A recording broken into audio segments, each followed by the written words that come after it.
ओम शांति। 4 सितंबर 2024। बाबा के महावाक्य। मीठे बच्चे, तुम बेहद के बाप पास आए हो, विकारी से निर्विकारी बनने। इसलिए तुम्हारे में कोई भी भूत नहीं होना चाहिए।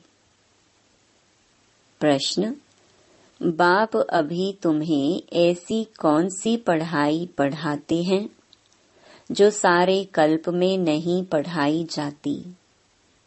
उत्तर: नई राजधानी स्थापन करने की पढ़ाई। मनुष्य को राजाई पद देने की पढ़ाई इस समय सुप्रीम बाप ही पढ़ाते हैं। यह नई पढ़ाई सारे कल्प में नहीं पढ़ाई जाती। इसी पढ़ाई से सतयुगी राजधानी स्थापन हो रही है। ओम शांति। यह तो बच्चे जानते हैं हम आत्मा हैं, ना कि शरीर। इनको कहा जाता है देही अभिमानी। मनुष्य सब हैं देहे अभिमानी। यह है ही पाप आत्माओं की दुनिया अथवा विकारी दुनिया। रावण राज्य है। सतयुग पास्ट हो गया है, वहाँ सब निर्विकारी रहते थे।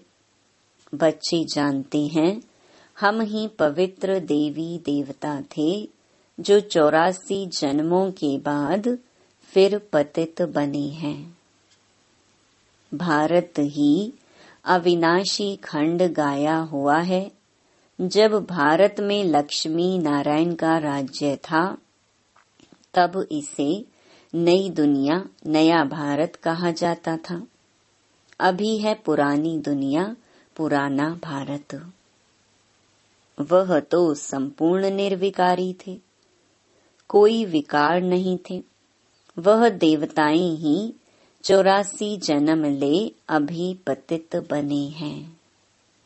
काम का भूत, क्रोध का भूत, लोभ का भूत, यह सब कड़े भूत हैं। इनमें मुख्य है देह अभिमान का भूत। रावण का राज्य है ना।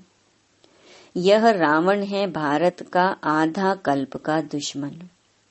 जब मनुष्य में 5 विकार प्रवेश करते हैं, इन देवताओं में यह भूत नहीं थे। फिर पुनर्जन्म लेते लेते इनकी आत्मा भी विकारों में आ गई। तुम जानते हो, हम जब देवी देवता थे तो कोई भी विकार का भूत नहीं था। सतयुग त्रेता को कहा ही जाता है राम राज्य, द्वापर कलयुग को कहा जाता है रावण राज्य। यहाँ हर एक नर नारी में 5 विकार हैं। द्वापर से कलयुग तक 5 विकार चलते हैं। अब तुम पुरुषोत्तम संगम युग पर बैठे हो, बेहद के बाप के पास आए हो, विकारी से निर्विकारी बनने के लिए। निर्विकारी बन अगर कोई विकार में गिरते हैं तो बाबा लिखते हैं तुमने काला मुंह किया, अब गोरा मुंह होना मुश्किल है। 5 मंजिल से गिरने जैसा है। हड्डियां टूट जाती हैं। गीता में भी है भगवानुवाच, काम महाशत्रु है। भारत का वास्तविक धर्म शास्त्र है ही गीता। हर एक धर्म का एक ही शास्त्र है। भारतवासियों के तो ढेर शास्त्र हैं। उसको कहा जाता है भक्ति। नई दुनिया सतो प्रधान गोल्डन एज है। वहाँ कोई लड़ाई झगड़ा नहीं था। बड़ी आयु थी, एवर हेल्दी वेल्दी थे। तुमको स्मृति आई हम देवताएं बहुत सुखी थे। वहाँ अकाले मृत्यु होती नहीं, काल का डर रहता नहीं। वहाँ हेल्थ, वेल्थ, हैप्पीनेस सब रहती है। नर्क में हैप्पीनेस होती नहीं। कुछ न कुछ शरीर का रोग लगा रहता है। यह है अपार दुखों की दुनिया, वह है अपार सुखों की दुनिया। बेहद का बाप दुखों की दुनिया थोड़े ही रचेंगे। बाप ने तो सुख की दुनिया रची। फिर रावण राज्य आया तो उनसे दुख अशांति मिली। सतयुग है सुख धाम, कलयुग है दुख धाम। विकार में जाना गोया, एक दो पर काम कटारी चलाना। मनुष्य कहते हैं यह तो भगवान की रचना है ना, परंतु नहीं, भगवान की रचना नहीं, यह रावण की रचना है। भगवान ने तो स्वर्ग रचा, वहाँ काम कटारी होती नहीं। ऐसे नहीं दुख सुख भगवान देता है। अरे भगवान बेहद का बाप बच्चों को दुख कैसे देगा? वह तो कहते हैं मैं सुख का वर्षा देता हूँ। फिर आधा कल्प के बाद रावण श्रापित करते हैं। सतयुग में तो अथाह सुख थे, माला माल थे। एक ही सोमनाथ के मंदिर में कितने हीरे जवाहरात थे। भारत कितना सॉल्वेंट था, अभी तो इनसॉल्वेंट है। सतयुग में 100% सॉल्वेंट, कलयुग में 100% इनसॉल्वेंट। यह खेल बना हुआ है। अभी है आयरन एज, खाद पड़ते पड़ते बिल्कुल तमो प्रधान बन गए हैं। कितना दुख है। यह एरोप्लेन आदि भी 100 वर्ष में बने हैं। इनको कहा जाता है माया का पॉम्प। तो मनुष्य समझते साइंस ने तो स्वर्ग बना दिया है, परंतु यह है रावण का स्वर्ग। कलयुग में माया का पॉम्प देख तुम्हारे पास मुश्किल आते हैं। समझते हैं हमारे पास तो महल मोटरें आदि हैं। बाप कहती हैं स्वर्ग तो सतयुग को कहा जाता है, जब इन लक्ष्मी नारायण का राज्य था। अब इन लक्ष्मी नारायण का राज्य थोड़े ही है। अब कलयुग के बाद फिर इनका राज्य आएगा। पहले भारत बहुत छोटा था। नई दुनिया में होते ही हैं 9 लाख देवताएं, बस पीछे वृद्धि को पाते रहते हैं। सारी सृष्टि वृद्धि को पाती है ना। पहले पहले सिर्फ देवी देवता थे, तो बेहद का बाप वर्ल्ड की हिस्ट्री ज्योग्राफी बैठ समझाते हैं। बाप बिगर और कोई बतला ना सके। उनको कहा जाता है नॉलेजफुल गॉड फादर, सब आत्माओं का फादर। आत्माएं सब भाई भाई हैं, फिर भाई और बहन बनती हैं। तुम सब हो एक प्रजापिता ब्रह्मा के एडॉप्टेड चिल्ड्रन। सभी आत्माएं उनकी संतान तो हैं ही। उनको कहा जाता है परम पिता, उनका नाम है शिव। बस बाप समझाते हैं मेरा नाम एक ही शिव है। फिर भक्ति मार्ग में मनुष्यों ने बहुत मंदिर बनाए हैं, तो बहुत नाम रख दिए हैं। भक्ति की सामग्री कितनी ढेर है, उसको पढ़ाई नहीं कहेंगे। उसमें एम ऑब्जेक्ट कुछ भी नहीं है ही नीचे उतरने की। नीचे उतरते उतरते तमो प्रधान बन जाते हैं, फिर सतो प्रधान बनना है सबको। तुम सतो प्रधान बनकर स्वर्ग में आएंगे, बाकी सब सतो प्रधान बन शांति धाम में रहेंगे। यह अच्छी रीति याद करो। बाबा कहते हैं तुमने हमको बुलाया है बाबा, हम पतितों को आकर पावन बनाओ। तो अब मैं सारी दुनिया को पावन बनाने आया हूँ। मनुष्य समझते हैं गंगा स्नान करने से पावन बन जाएंगे। गंगा को पतित पावनी समझते हैं। कुएं से पानी निकला, उसको भी गंगा का पानी समझ स्नान करते हैं। गुप्त गंगा समझते हैं। तीर्थ यात्रा पर व कोई पहाड़ी पर जाएंगे, उसको भी गुप्त गंगा कहेंगे। इसको कहा जाता है झूठ। गॉड इज ट्रुथ कहा जाता है। बाकी रावण राज्य में सब हैं झूठ बोलने वाले। गॉड फादर ही सचखंड स्थापन करते हैं, वहाँ झूठ की बात नहीं होती। देवताओं को भोग भी शुद्ध लगाते हैं।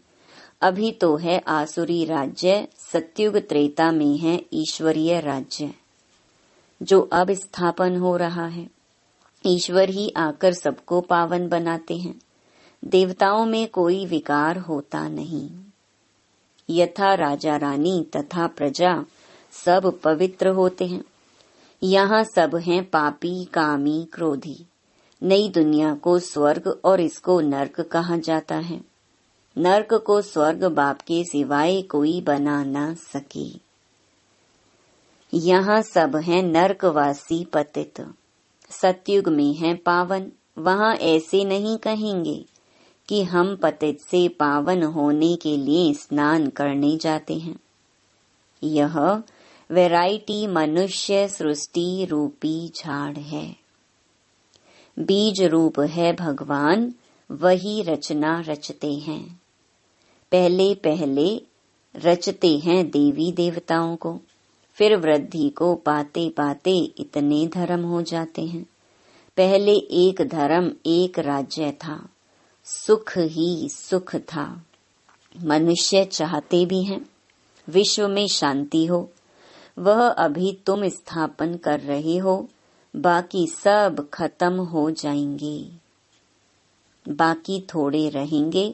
यह चक्र फिरता रहता है। अभी है कलयुग अंत और सतयुग आदि का पुरुषोत्तम संगम युग।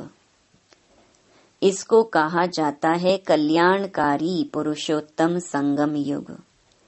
कलयुग के बाद सतयुग स्थापन हो रहा है। तुम संगम पर पढ़ते हो, इसका फल सतयुग में मिलेगा। यहाँ जितना पवित्र बनेंगे और पढ़ेंगे उतना ऊंच पद पाएंगे। ऐसी पढ़ाई कहाँ होती नहीं। तुमको इस पढ़ाई का सुख नई दुनिया में मिलेगा। अगर कोई भी भूत होगा तो एक तो सजा खानी पड़ेगी, दूसरा फिर वहाँ कम पद पाएंगे। जो संपूर्ण बन औरों को भी पढ़ाएंगे तो ऊंच पद भी पाएंगे।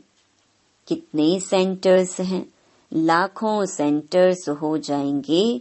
सारे विश्व में सेंटर्स खुल जाएंगे। पाप आत्मा से पुण्य आत्मा बनना ही है। तुम्हारी एम ऑब्जेक्ट भी है। पढ़ाने वाला एक शिव बाबा है। वह है ज्ञान का सागर, सुख का सागर। बाप ही आकर पढ़ाते हैं। यह नहीं पढ़ाते, इनके द्वारा वह पढ़ाते हैं। इनको गाया जाता है भगवान का रथ, भाग्यशाली रथ। तुमको कितना पद्मा पदम भाग्यशाली बनाते हैं।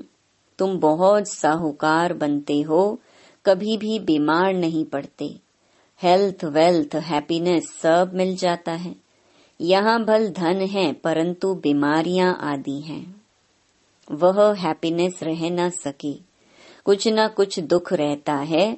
उनका तो नाम ही है सुख धाम, स्वर्ग, पैराडाइज। इन लक्ष्मी नारायण को यह राज्य किसने दिया, यह कोई भी नहीं जानते। यह भारत में रहते थे, विश्व के मालिक थे। कोई पार्टीशन आदि नहीं था। अभी तो कितने पार्टीशन हैं।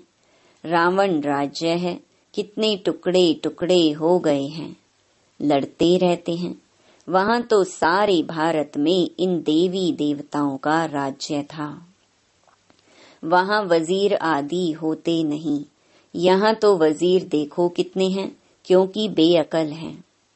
तो वजीर भी ऐसे ही तमो प्रधान पतित हैं। पतित को पतित मिले, कर कर लंबे हाथ। कंगाल बनते जाते हैं, कर्जा उठाते जाते हैं। सतयुग में तो अनाज, फल आदि बहुत स्वादिष्ट होते हैं। तुम वहाँ जाकर सब अनुभव करके आते हो। सूक्ष्म वतन में भी जाते हो तो स्वर्ग में भी जाते हो। बाप कहते हैं सृष्टि चक्र कैसे फिरता है। पहले भारत में एक ही देवी देवता धर्म था, दूसरा कोई धर्म नहीं था। फिर द्वापर में रावण राज्य शुरू होता है। अभी है विकारी दुनिया, फिर तुम पवित्र बन निर्विकारी देवता बनते हो। यह स्कूल है। भगवानुवाच, मैं तुम बच्चों को राजयोग सिखलाता हूँ, तुम भविष्य में यह बनेंगे। राजाई की पढ़ाई और कहीं नहीं मिलती, बाप ही पढ़ाकर नई दुनिया की राजधानी देते हैं। सुप्रीम फादर टीचर सतगुरु एक ही शिव बाबा है। बाबा माना जरूर वर्षा मिलना चाहिए, भगवान जरूर स्वर्ग का वर्षा ही देंगे। रावण जिसको हर वर्ष जलाते हैं, यह है भारत का नंबर 1 दुश्मन। रावण ने कैसा असुर बना दिया है। इनका राज्य 2500 वर्ष चलता है। तुमको बाप कहते हैं मैं तुमको सुख धाम का मालिक बनाता हूँ। रावण तुमको दुख धाम में ले जाते हैं। तुम्हारी आयु भी कम हो जाती है। अचानक अकाली मृत्यु हो जाती है। अनेक बीमारियां होती रहती हैं। वहां ऐसी कोई बात नहीं होती। नाम ही है स्वर्ग। अभी अपने को हिंदू कहलाते हैं क्योंकि पतित हैं, तो देवता कहलाने लायक नहीं हैं। बाप इस रथ द्वारा बैठ समझाते हैं, इनके बाजू में आकर बैठते हैं तुमको पढ़ाने। तो यह भी पढ़ते हैं। हम सब स्टूडेंट हैं, एक बाप ही टीचर है। अभी बाप पढ़ाते हैं, फिर आकर 5000 वर्ष के बाद पढ़ाएंगे। यह ज्ञान, यह पढ़ाई फिर गुम हो जाएगी। पढ़कर तुम देवता बने, 2500 वर्ष सुख का वर्षा लिया, फिर है दुख रावण का श्राप। अभी भारत बहुत दुखी है। यह है दुख धाम। पुकारते भी है ना, पतित पावन आओ, आकर पावन बनाओ। अभी तुम्हारे में कोई भी विकार नहीं होना चाहिए, परंतु आधा कल्प की बीमारी कोई जल्दी थोड़ी निकलती है।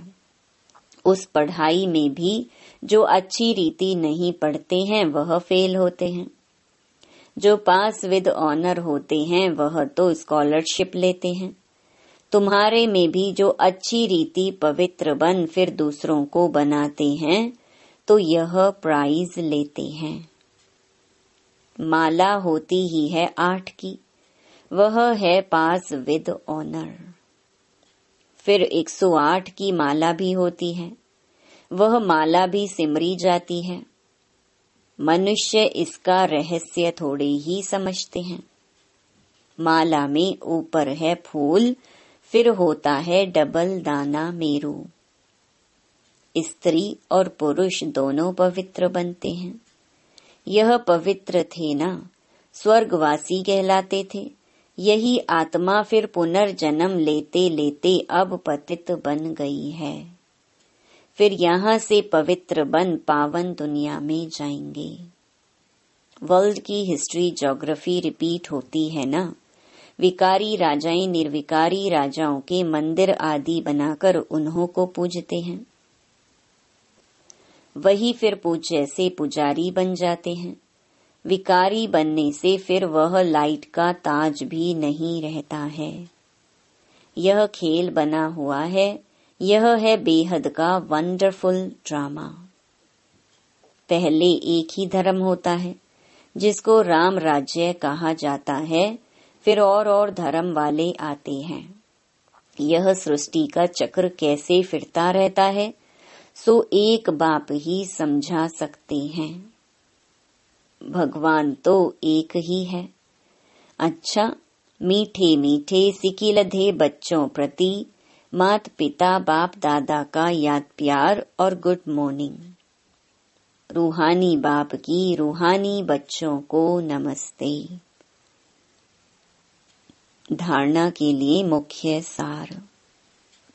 पहला, स्वयं भगवान टीचर बनकर पढ़ाते हैं, इसलिए अच्छी रीति पढ़ना है। स्कॉलरशिप लेने के लिए पवित्र बनकर दूसरों को पवित्र बनाने की सेवा करनी है।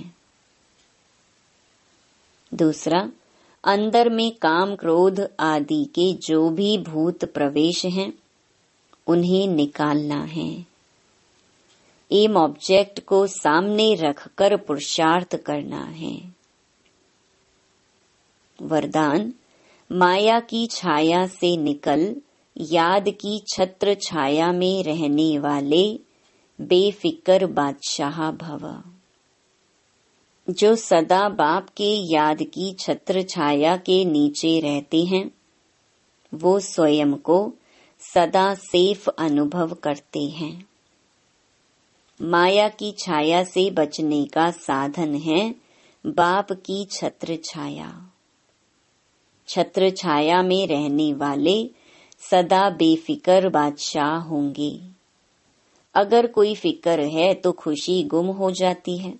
खुशी गुम हुई, कमजोर हुए तो माया की छाया का प्रभाव पड़ जाता है, क्योंकि कमजोरी ही माया का आवाहन करती है। माया की छाया स्वप्न में भी पड़ गई तो बहुत परेशान कर देगी, इसलिए सदा छत्र छाया के नीचे रहो। स्लोगन, समझ के स्क्रू ड्राइवर से अलबेलेपन के लूज स्क्रू को टाइट कर सदा अलर्ट रहो। ओम शांति।